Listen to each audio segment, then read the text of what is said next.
ফুল দেখতে কত সুন্দর, ফুলের থেকে ফল হয়, সে ফল হওয়ার জন্য ফুলের পুংকেশর আর স্ত্রী কেশরের মিলন ঘটতে হয়। তো ফুল তো আর চলতে পারে না, এই মিলনটা কেমনে হবে? এই জন্য আল্লাহ পাকের রুচি দেখেন, আল্লাহ পাকের রহমত দেখেন, আল্লাহর কুদরত চিন্তা করুন। সুবহানাল্লাহ বিহামদিহি। ফুল সুন্দর জিনিস, ফুলের চাইতে আর কিছু সুন্দর আছে নাকি? এত সুন্দর ফুল, এই পুংকেশর এবং স্ত্রী কেশরের বিনিময়টা কে করবে? এইটা করার জন্য আল্লাহ পাক এই দায়িত্ব তেলাপোকাকে দেন নাই, দিচ্ছেন নাকি?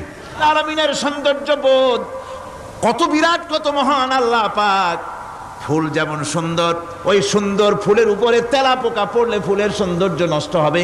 এই জন্য আল্লাহ পাক ফুল যেমন সুন্দর, ওই পুংকেশর আর স্ত্রী কেশরের মিলন ঘটাবার জন্য রব্বুল আলামিন সুন্দর প্রজাপতির ব্যবস্থা করেছেন।